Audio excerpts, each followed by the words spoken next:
நாம் தமிழர் கட்சி மீதான வன்மம், காழ்ப்புணர்ச்சி, அதிகார திமிர். இப்போ சன்னீஸ் குணசேகரனுக்கு என்ன பிரச்சனை?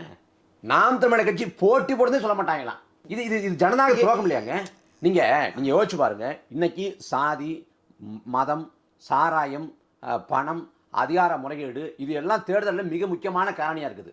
ஆனால் இந்த சாதியோ, மதமோ, சாராயமோ, திரைக்கவர்ச்சியோ, இல்லை பணமோ, போதையோ எதுலேயும் ஆட்படாமல் ஆம் ஆத்மின்னு பேர் வச்சாரு அரவிந்த் கெஜ்ரிவால். ஆம் ஆத்மினா எளிய மக்களின் கட்சின்னு. ஆனால் உண்மையான எளிய மக்களின் கட்சி நாம் தமிழர் கட்சி தான். இந்த கட்சியில் வந்து மாவட்ட பொறுப்பில், மாநில பொறுப்பில், ஒன்றிய பொறுப்பில், எல்லா பொறுப்பில் இருக்கிற எல்லா மக்களும் பார்த்தீங்கன்னா அன்றாடங்காட்சிகள், தினக்கூலிகள், வேளாண் குடிமக்கள் வீட்டு பிள்ளைகள், நெசவாளர் வீட்டு பிள்ளைகள், மீன்பிடி தொழிற்சீலரோட வீட்டு பிள்ளைகள், இப்படி சாமானிய மக்களால் ஒரு கட்சி கட்டி எழுப்பப்படுது. ஒரு ரூபா காசு கொடுக்காம ஒரு சட்டமன்ற தொகுதிக்கு வந்து 40 லட்சம் செலவு பண்ணலாம்னு தேர்தல் ஆணையம் விதி வச்சிருக்கு. ஆனா திமுக, அதிமுக 10 கோடி கொட்டி இறக்குது. மாணவர்களின் சிந்தனைகளை வடிவமைக்க SNS இன்ஸ்டிடியூஷன், மாணவர்களின் தனித்திறமைகளை மேம்படுத்த SNS இன்ஸ்டிடியூஷன், மாணவர்களின் சாதனைகளை போற்றும் SNS இன்ஸ்டிடியூஷன் கோவை.